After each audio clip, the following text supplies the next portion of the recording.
privilege of coming to know another person, as often happens in those moments, that I first got a taste of the wonder of Jeff. But Jeff just reminded me of two other pieces. When Jeff and Meredith moved here to this area and they came to try this church, among other things that happened, Jeff ran into Stephanie Wass. Stephanie and Jeff went to high school together. And to see that familiar face, somebody whose story you knew at some level, and then you ran into Alan, and Alan and Jeff had worked at GE. To have those connections matter. What really matters to me, though, is Jeff is just one of those amazing human beings. Now the treasure of our church, and I'd like to say that Jeff could come in here and tell us, looks like this year we're in a $2 million deficit, but it will be okay. And people say, oh, okay.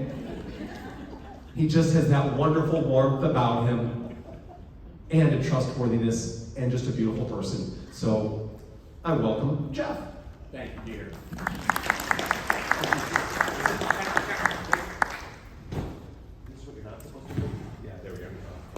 Thank you, Peter. And first of all, to reassure everybody, we do not have a $2 million deficit. We're doing great. Thank you. So I would like to tell you the story of how a group of folks from this church came together to help a young man get a college degree and how he failed. His name was Brett, and he was in his senior year at North High School when our First Serve team was recruiting for our summer interns. His high school counselors had recommended him to us. He was empathetic, he was friendly, he was a doer, and he was a bright kid who didn't have very good grades. Brett also had very difficult living circumstances. His parents had been evicted from their home more than once, and because of where Brett lived at the time, he had to get up every morning at 5 a.m. in order to get the bus that would take him to North High. His parents were both partially disabled, and money was always a problem. Despite these challenges, Brett seemed happy to join the summer interns. He was embraced by a diverse group of kids from both Hudson and Akron, and as they got to know Brett through the summer, Sue Weimer and Chris Stair started talking to him about his future. What did he think he was going to do after the summer was over? Had he thought about a career? Had he considered college? Brett was good with computers. As a side gig, he repaired them in his spare time. We asked him, have you thought about the University of Akron, potentially computer science or engineering? The idea of college overwhelmed Brett. No one in his family had ever gone to college. In fact, they were openly hostile to the idea of college. They didn't have the money for it, and Brett didn't even know where to start the process. Well, there were plenty of people in this congregation who were relatively familiar with that process.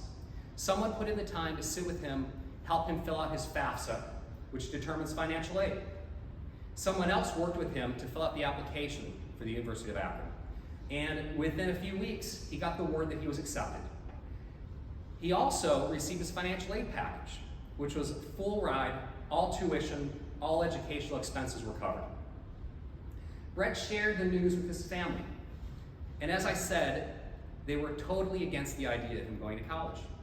There's no way you're getting a full ride, they said. They're just trying to get you into debt. College is a waste of time. Don't do it. Brett began to express some doubt. I volunteered to take him to meet with the admissions counselor at Akron to clarify his aid package, to discuss majors, and to understand the scheduling process in front of us.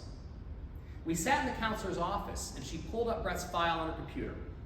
She walked us through Brett's offer, and indeed, based on his financial situation and state and local grants, he was fully covered for his tuition. Brett walked out of that office with a huge smile across his face. He was genuinely surprised that that's what he was getting. We spent the afternoon on a campus tour.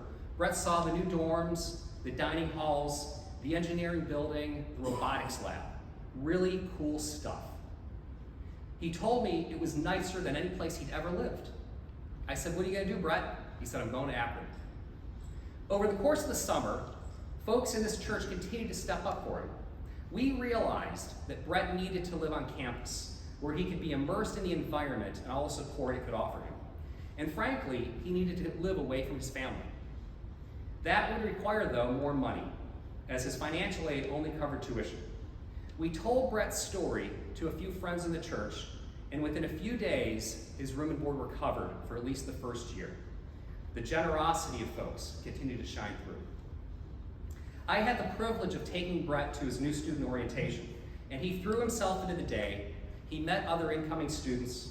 He learned what he needed to do to sign up for classes, what academic help and support there was, and he signed up for a work-study job.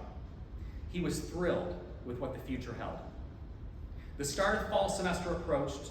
Sue and Chris took him shopping for dorm supplies. I took him to a local PNC branch to open his first bank account.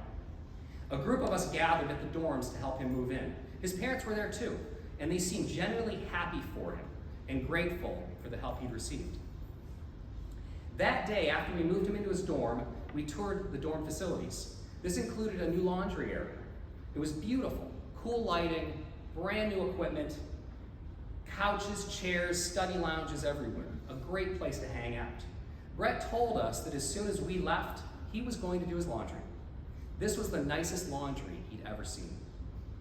School started. We texted with him occasionally. I'd take him to lunch every now and then. He had a bad roommate. He struggled with math. Math was hard. Math is hard. We asked how his grades were. He said they're okay. The end of the semester, he failed math. He would have to retake it the next semester, but he did okay in his other classes. He realized he needed to change his major out of engineering. That's no problem. Lots of people change their majors. We continued to maintain contact through the second semester. He was working with tutors and going to study groups. He appeared to be making a stronger effort. And by now, the bad roommate was gone. And then, late in the second semester, he ghosted us. He disappeared. Text, calls, emails, no response, just radio silence. The semester ended, and we spoke with the guidance counselor we talked to earlier. She couldn't share his grades, but she said that he was enrolled to begin his sophomore year the next semester. That was good news. And then a week later, she called and said he had unenrolled and would no longer be attending. So what happened? We ask ourselves that question to this day. Had he failed and he was embarrassed to tell us? Did his family intervene? Was there some sort of mental health issue that we didn't know about? We don't know. We may never know. Are we saddened by the fact that Brett is not currently a junior in college? We are. We all are. We still text him every now and then to let him know that we're here to help and we care about him. Do we regret the effort we put in?